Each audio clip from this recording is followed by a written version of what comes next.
കഴിഞ്ഞ 2020 ലോകകപ്പിൽ സഞ്ജു വെടിക്കെട്ട് ബാറ്റിംഗ് നടത്തിയതിനെ തുടർന്ന് ആ സന്തോഷത്തിൽ തന്റെ സ്ഥാപനത്തിലെ ജീവനക്കാർക്ക് 3500 രൂപ വീതം സമ്മാനം നൽകിയ ഒരു മഹാനുണ്ട്, ഒരു മലയാളിയുണ്ട്, ഒരു നല്ല ഹൃദയത്തിന്റെ ഉടമയുണ്ട്. കോട്ടയം പാമ്പാടി സ്വദേശി നിതിൻ ആ കടയുടമയെ കാണാൻ സഞ്ജു സാംസൺ നേരിട്ടെത്തി. നിഷ്കളങ്കമായ രണ്ടുപേരുടെ സംസാരവും ചിരിയും സന്തോഷം തുടങ്ങുന്ന നിമിഷങ്ങളാണ്. നമുക്കൊരുപാട് പൈസയോ പദവിയോ ഉണ്ടായിട്ട് കാര്യമില്ല. കൊടുക്കാനുള്ള ഒരു മനസ്സുണ്ടെങ്കിൽ അവൻ വലിയവനാണ്, ഭാഗ്യവാനാണ്. ഇതൊക്കെ ഒരു സ്വപ്നമാണോ എന്ന് പോലും ചിലപ്പോൾ ആലോചിച്ചിട്ടുണ്ടാവും നിതിൻ ചേട്ടൻ.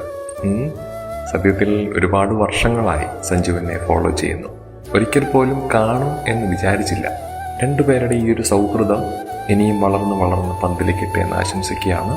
നിതിനേട്ടാ, നിങ്ങൾ പൊളിയാണ് കേട്ടോ. അതിലുപരി സഞ്ജു ചേട്ടൻ അതിലും വലിയ ഒരു മനുഷ്യനാണ്. അനുഗ്രഹാശംസകൾ രണ്ടുപേർക്കും.